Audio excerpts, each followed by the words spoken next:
Good day mga Kagads News! Kamusta na kamo? For today's video mga Kagads News, I would like to share the Word of God from Proverbs chapter 11 verse 25. The Word of God says, "The generous soul will be made prosperous, and he who waters will also be watered himself." What does it mean?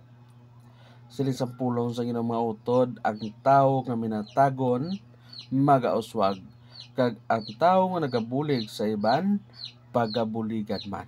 So this is the principle of the word of God mga utod kami ni Kugma.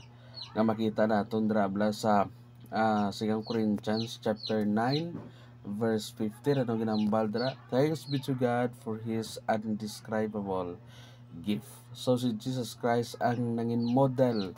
Ang Ginoo naton, ang God the Father ang nangin model sa ginatawag giving. Sino ginatagyad? His only begotten Son.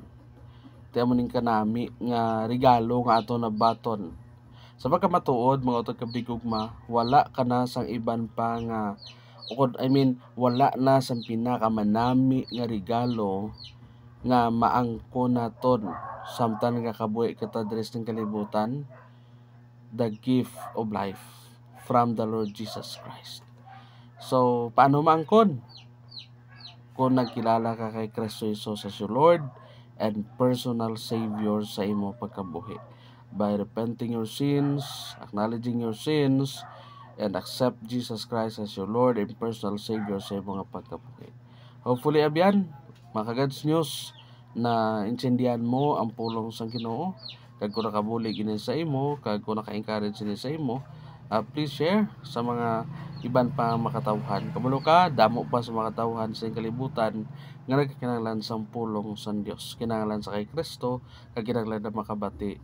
So i-share nimo ini utot ko ni Gugma. So madamo gid ka salamat and God bless us all.